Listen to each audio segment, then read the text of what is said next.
দুনিয়াতে যত অদ্ভুত অদ্ভুত প্রশ্ন সব আপনি মুসা আলাইহিস সালামের মাথা থেকে পাবেন। বিভিন্ন বিষয়ে আল্লাহরে প্রশ্ন করতেন। সাইয়েদনা মুসা আলাইহিস সালাম আল্লাহরে বললেন, আল্লাহ আপনি আমার এমন একটা জিকির শিখাইয়া দেন যে জিকিরটার শব্দ আপনি আর আমি ছাড়া কেউ জানবে না।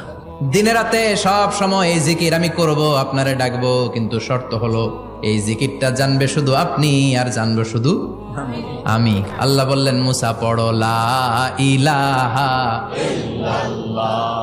মুসা আলাইহিস সালাম কয়, মাবুদ এটা তো জাতীয় জিকির, সবাই জানে। আমি তো চাইছি এক্সেলেন্ট একটা জিকির, কারো কাছে নাই, শুধু আমি জানবো আর আমি পড়বো। আল্লাহ বললেন, মুসা এই লা ইলাহাকে যদি এক পাল্লায় রেখে দাও, তাম বিশ্ব, 7 আকাশ 7 জমিনটারে তুলে যদি তুমি আরেক পাল্লায় রেখে দাও, লা রাজাহাত কাফাতু লা ইলাহা ইল্লাল্লাহ, মুহূর্তের মধ্যে লা ইলাহার পাল্লা ভারী হয়ে যাবে। ও মুসা, তুমি যতই এক্সক্লুসিভ জিকির চাও, লা ইলাহার চেয়ে দামি জিকির আমার কাছে নাই।